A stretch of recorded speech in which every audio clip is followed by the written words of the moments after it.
Si dans ta vie tu as toujours l'impression d'être utilisé par les autres, sollicité par les autres, être à la rescousse des autres, et de toujours devoir te sentir obligé d'aller vers eux pour résoudre leurs problèmes, si cette situation te caractérise et que ça commence vraiment à te taper sur le système, alors je suis heureux de t'annoncer que tu es tombé sur la bonne vidéo. On va explorer aujourd'hui comment te défaire de ce rôle de sauveur et reprendre enfin le contrôle sur ton énergie, tes relations.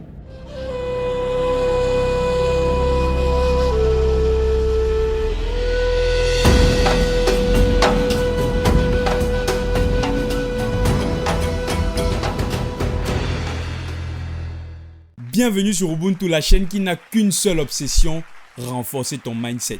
Tu connais la chanson, si tu n'as pas un mindset fort, tu vas te faire balloter par les autres, utiliser par les autres et ne rien accomplir de concret dans ta vie. Et je sais que tu as des rêves à réaliser, c'est pourquoi je t'invite à nous rejoindre afin qu'ensemble, on le fasse. Aujourd'hui, on va plonger au cœur d'un autre rôle du triangle de Karpman, celui de sauveur.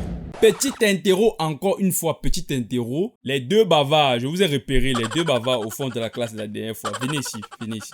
Dites-moi quel est le mythe que le sauveur a construit au cours de sa vie et qui le pousse à agir ainsi. Je t'invite toi aussi à répondre en bas de commentaires pour savoir si tu as suivi la vidéo. Et si tu ne l'as pas suivi, je t'invite à aller la regarder avant de regarder celle-ci parce que c'est capital pour pouvoir comprendre ce qui va suivre. Le rôle de sauveur peut sembler très noble à première vue, mais il est très souvent très complexe et aussi très toxique. Et on va entrer vivement dans le sujet. Qu'est-ce qu'il faut faire lorsque tu t'identifies en tant que sauveur? La première des choses à savoir, c'est que avant chaque situation où tu devras agir en faveur de quelqu'un, secourir, aller à l'aide, et ainsi de suite, il faudra que tu te poses deux principales questions. 1. Est-ce que j'ai les compétences pour aider cette personne et est-ce que j'ai vraiment envie d'aider cette personne-là? Ça, c'est la première question à laquelle tu dois répondre franchement. Parce que c'est facile de se lancer sans réfléchir, mais ces questions-là te permettent déjà de prendre du recul sur la situation. Te dire que tu vas te poser cette question-là, ça te permet de prendre du recul et de ne pas agir comme ça, spontanément. Ça te permet aussi et surtout d'évaluer ta motivation personnelle. On sort donc d'un schéma totalement réactionnaire pour rentrer dans un schéma proactif. Deuxième question que tu pourras te poser, même si une situation ne se présente pas directement devant toi, c'est qu'est-ce qui se passerait si tu n'aidais pas les gens? Pourquoi c'est si important pour toi d'intervenir dans la vie des gens pour les sauver? Lorsque tu vas bien réfléchir à ces questions-là, cette question-ci particulièrement, tu te rendras compte que très souvent, et dans la très grande majorité des cas, il ne s'agit que de satisfaire purement ton ego plutôt que de pur altruisme. Et pour ça, il faut de l'honnêteté envers soi pour se l'affirmer. Je compte sur toi pour être honnête envers toi lorsque tu vas faire cette analyse. En fait, être sauveur, tout le monde veut l'être sauveur. Ça donne un sentiment de valeur, de contrôle. Ça donne un sentiment de j'ai une place pour quelqu'un dans sa vie. Mais très souvent, c'est pour te satisfaire toi-même que tu le fais. Au point où des fois, ce sentiment peut être tellement trompeur qu'il fait passer certains besoins de certaines personnes avant les tiens. Mais ce n'est pas parce que, par pur altruisme pour les autres, tu le fais surtout pour satisfaire l'idée que tu as de toi, de quelqu'un qui aide les autres. C'est différent. Et bien évidemment, cesser d'être le sauveur à tout bout de champ ne signifie pas arrêter totalement d'apporter l'aide aux autres. C'est totalement con. Il s'agit surtout de trouver un équilibre et de surtout et avant tout respecter l'autonomie des autres. Il faut respecter l'autonomie des autres. Et pour ça, la personne doit savoir comment est-ce qu'elle veut que tu l'aides. La personne ne doit pas juste crier à l'aide, et directement tu te jettes sur la personne comme un sapeur-pompier pour l'aider. Non, il faut que la personne ait déjà aussi fait un chemin pour pouvoir te faciliter la tâche, pour que tu n'arrives pas là et que tu commences à déployer de l'énergie non nécessaire pour pouvoir résoudre le problème de la personne. La majeure partie du travail très souvent doit être réalisée par la personne. Ton rôle est de soutenir et pas de prendre en charge. Ça nous permet de reboucler sur la vidéo précédente avec la victime qui veut tout le temps être prise en charge. Non, ton rôle ce n'est pas de prendre en charge les autres. Ton rôle, c'est de les soutenir, de les aider, de les conseiller. Mais ce n'est pas de faire les choses des gens à leur place si les personnes ont la capacité de le faire. Et les personnes doivent te dire exactement comment il faut que tu les aides.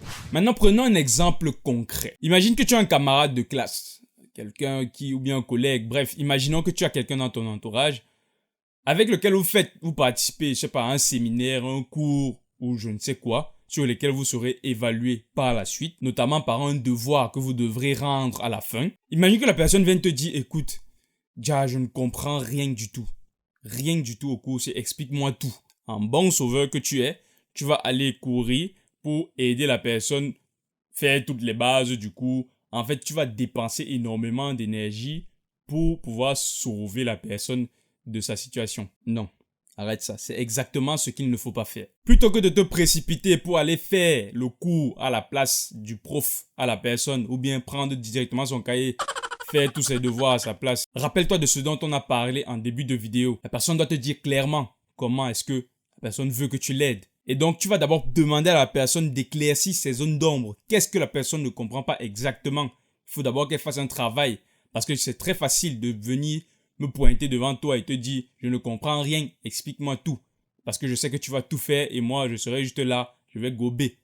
Mais non, il faut que chacun en fait fasse toujours quelque chose. On ne peut pas léguer la responsabilité de toute situation qui se passe dans notre vie à quelqu'un. Ça ne se fait pas. Donc la personne doit clarifier exactement ce qu'elle attend de toi. Une fois que c'est fait, tu pourras demander à la personne comment elle-même elle compte s'y prendre pour pouvoir réaliser le travail. Une fois que tu auras pu clarifier les zones d'ombre de la personne avec la personne pour réaliser les exercices, tu vas demander à la personne simplement comment est-ce que tu comptes t'y prendre. Et regarder la personne s'y prendre. Et lorsqu'il y a erreur, corriger. Et c'est là que tu rentres dans le soutien et pas la prise en charge. Je sais que c'est très valorisant justement d'avoir cette casquette de sauveur là. Après, tu vas pouvoir chanter partout que tu as aidé ou bien la personne va dire que telle personne m'a aidé à faire telle chose. Et ça te plaît, ça te galvanise. Mais très souvent, à endosser cette cape du sauveur là, c'est fuir ses problèmes. C'est parce que tu as des problèmes intérieurs. En fait, en passant ton temps à te concentrer sur les problèmes entre guillemets des autres, à essayer d'aider tout le monde, ça te permet un peu d'échapper à ta propre réalité. Ça, c'est un cas aussi qui arrive et qui est beaucoup plus répandu que ce qu'on ne le croit. En voulant tout le temps voler au secours des autres, tu te fais entre guillemets prendre ton énergie par les victimes, à la fois les victimes et les persécuteurs. C'est pourquoi il est vital pour toi d'apprendre à poser tes limites et à savoir focaliser ton énergie vers les choses qui sont vraiment importantes pour toi et pour ton entourage, sans rentrer dans de la prise en charge. Moi, j'ai appliqué ça justement pour pouvoir sortir un peu de ce rôle de sauveur que j'avais beaucoup. Et ça m'a permis de me concentrer sur mes objectifs et d'être plus proactif et plus sec. Sec dans le sens où choisis vraiment les situations où tu veux sauver, pas par ego, mais parce que tu estimes que la situation nécessite d'être résolue par toi. Et à ce moment-là, tu capitalises bien sur l'idée que je dois ici apporter mon soutien et je ne dois pas être celui qui va prendre toute la charge auprès des autres. Alors, si tu es un sauveur aussi, je te laisse écrire dans les commentaires quelles sont les stratégies que toi, peut-être, tu mets en place pour pouvoir te défaire quelque temps de ce rôle-là. Et dis-moi aussi si dans cette vidéo, les différentes raisons que j'ai évoquées te parlent.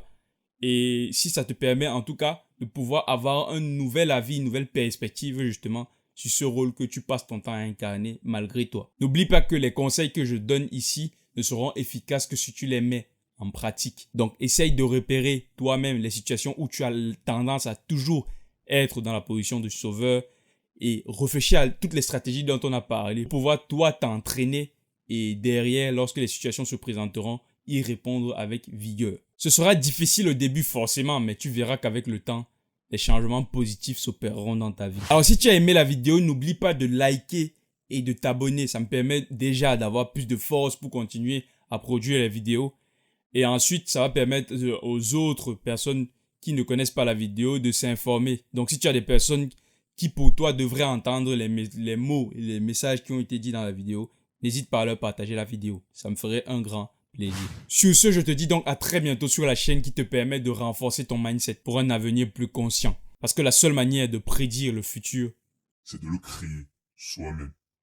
Ciao.